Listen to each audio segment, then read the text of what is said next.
stacked armload after armload of tamarack just outside the kitchen door. The river was already freezing over, but the ice near the bank was still thin enough to break. She should have filled the bathtub yesterday so that they have water for flushing.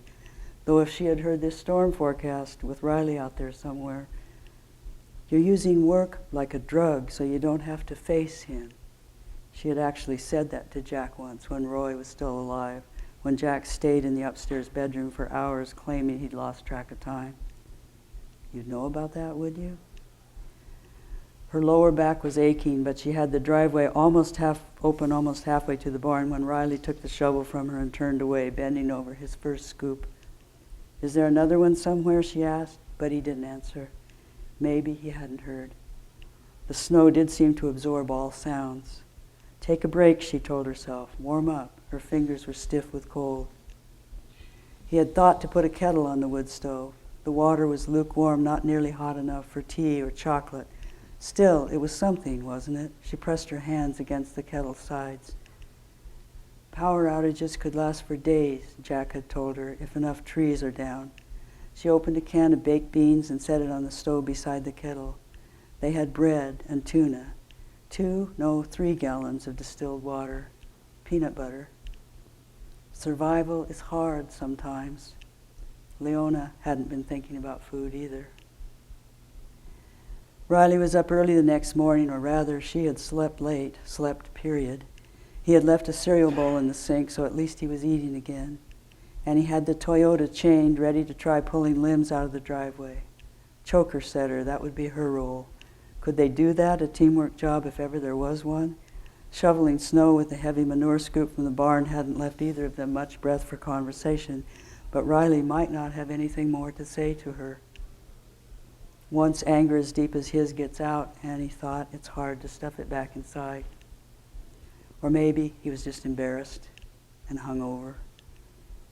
2 days ago they could have joked, maybe even sung the lumberjack whistle punk song Jack had taught them. You have to play the long game, Annie, Dennis had insisted. You can't give what you don't have. Trust the people at McLaughlin House, he said. Get well, find a job, a place to bring him home to.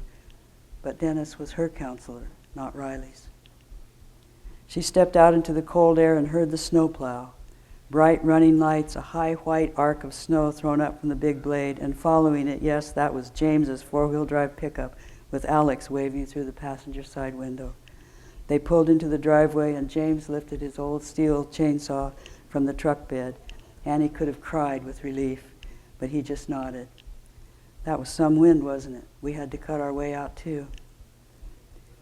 By late afternoon, the wood was stacked in white-barked rounds and the electricity had come back on, and James accepted the coffee Annie had brought him, warming his hands around the mug before he drank, but he wouldn't come in. What to feed the boys? When she pulled the untouched macaroni and cheese casserole from the refrigerator, she saw Alex glance at Riley. You left this? And Riley look away. Tonight's homework session might take them a while, if they got to it at all. She could hear their voices rising and falling, even after she turned out the bedroom light. Somewhere beyond the river, coyotes were talking too, a sound like human laughter, high and wild. She pulled the pillow up around her ears, but she could still hear them. She felt hollow, a shell enclosing nothing but echoes of ancient tides, the hiss of dissipating waves. Sorry, sorry, sorry, sorry. We're puzzle pieces, Jack had said once, holding her body close against his, spooning her. A couple of half-orphans, filling in each other's empty places. How could Riley have gotten the idea that they were perfect?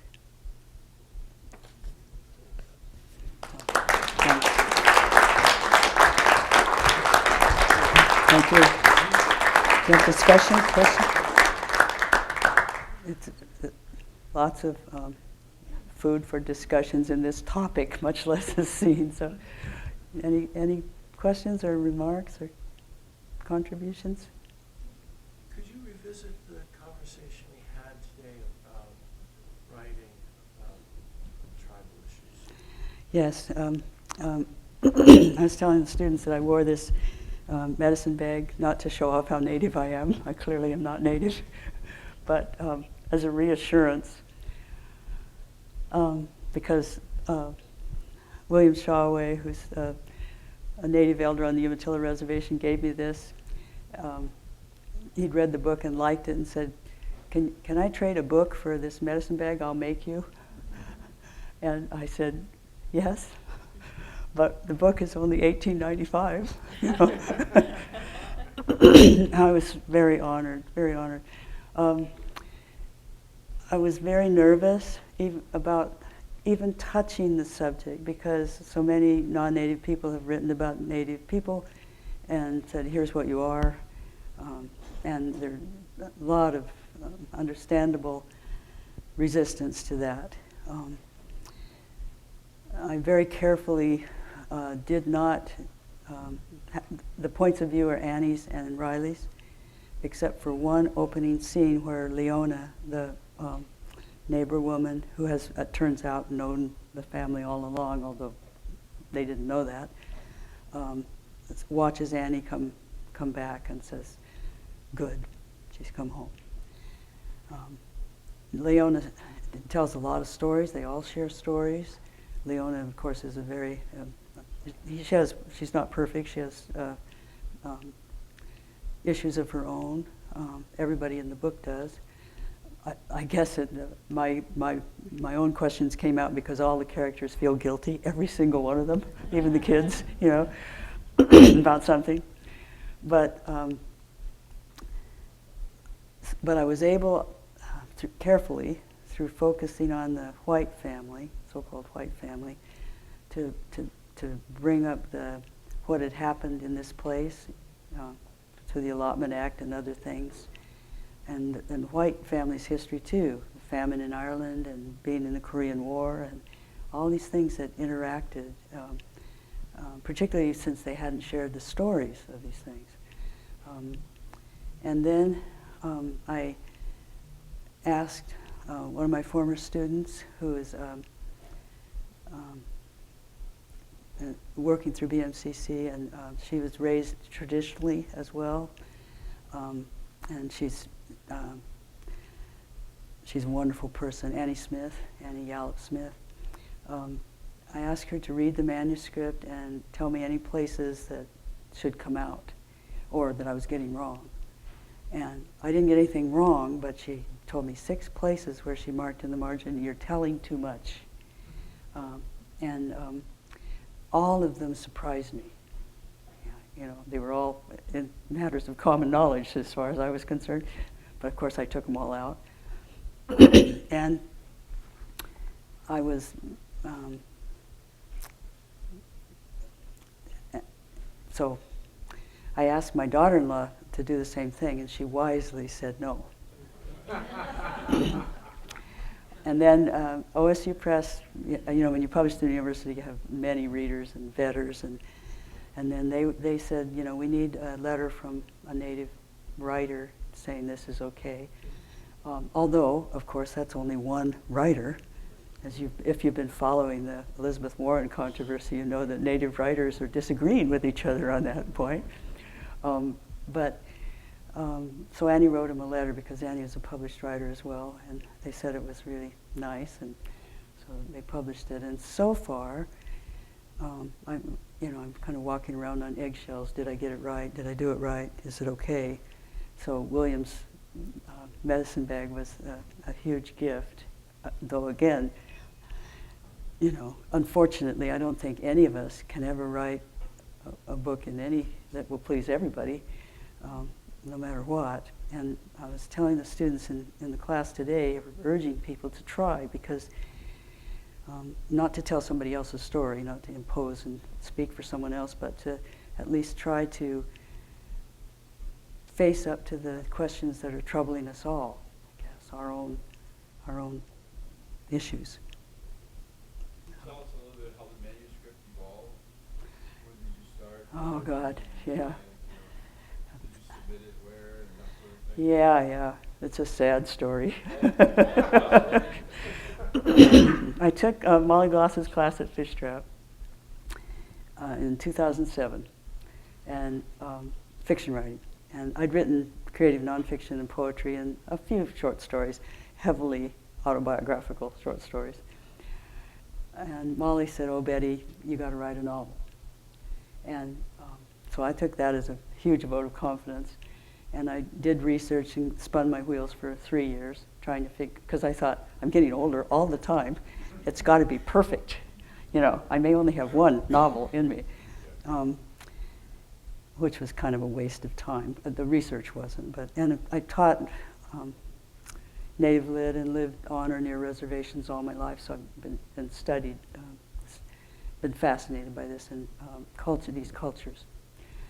So then it took 3 solid years of writing. I have other obligations,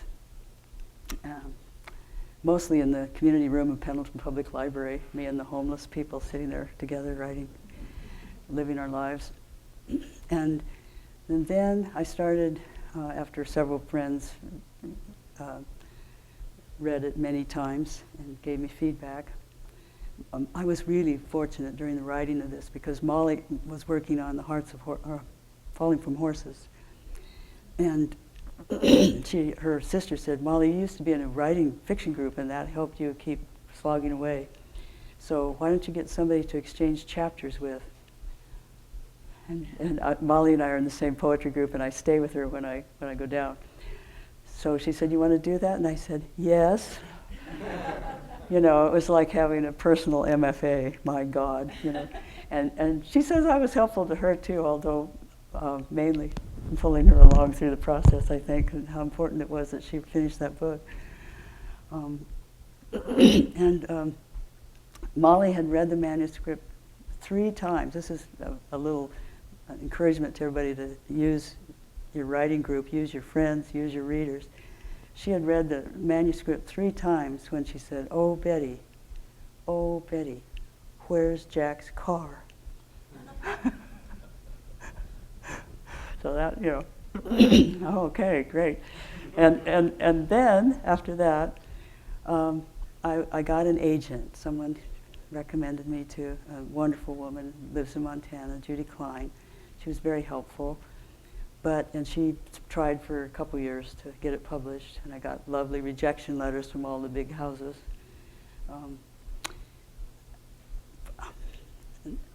I think mainly because they're in New York, and the Umatilla Indian Reservation is not a world they thought they could market. You know, I don't know for sure. Anyway, that was a period of time when I had a hard time reading other people's books. They published this? It's terrible. I don't want to go through that ever again. And then, so when she finally said, "Maybe you could get somebody else, I'm not able to sell it for you," it was Molly again who said, "Why don't you try OSU Press?" Because I'd published with them, and I'd forgotten that they'd started this novel series. They'd only actually published 2, starting with Mink River, and they hadn't published one for several years because they wanted a manuscript that was set in Oregon. So I thought, well, okay. And then it took many months before they got to it, and another year before it went through the vetting process. 3 of them and 2 outside readers, and then the board. It's like running the gauntlet to publish with the University Press. But they were wonderful to work with. I can't recommend them highly enough. Really, really loved the people. And so it finally came out in May 2018. So 2007 to 2018. Yeah. It's and you do it, of course, for the money. Yeah. So, anything else? Yeah, Nancy. I'm so glad you're here tonight. Oh, thank you. This time of year, I work with my senior capstone students who are many of them are launching creative projects. Yeah. And I try to convince them that research is important to creative writers. And I feel like so much of our school experience, research is important to analytic writers. Right. So what would you say to students who are beginning to research creative works about your own experience? It was really helpful to me because I knew vaguely about the Whitmans, and I read quite a lot about the Whitmans. I read a whole lot about, but I didn't know, for example, that the Indian agent was addicted to laudanum, or that they had, when the ghost dance was happening, 2 people had come up to try to get people from the Umatilla Indian Reservation to participate in that, and they sent them home on the train. I mean, there was just so much of the, it made me enter that world a little more vividly. I didn't know, and I could, a lot of this didn't end up in the book, but you always need to know more than comes out in your story, you know. And one of the things was that when they opened the surplus land for bidding to non-Indians, people rode the train up from Portland, and one guy, this really happened, hired somebody to bid for him while he staged a mock gunfight to distract other bidders. You know, the history is always so sanitized, you know, and so, you know, I didn't want to just say natives were treated badly. I wanted to know exactly what happened and how people had reacted to it. I learned things like Leona is amazingly tolerant of people who treat her badly, and she understands Jack's grandfather, who covets their land. His family are survivors of the Great Hunger in Ireland, and they covet land because land meant survival. You didn't die with green around your mouth by the side of the road if you had enough land and could grow some food. And so she understands that, and she says, I learned this through research, that the Choctaw people went on a march in commemoration of the Great Hunger, and because they understood in the past, and then again they reenacted it, because they understood what starvation meant because of their own long walk. I mean, imagine that. I mean, at that time, you know, we lived and we understand how you feel. And so, yeah, research does help. Yeah. Molly is also a good mentor in that because she has the most fun researching. She'd rather research than write, I think. And she just, you know, she says, wow, look at this. And then that becomes part of the story. Thanks. Thank you all.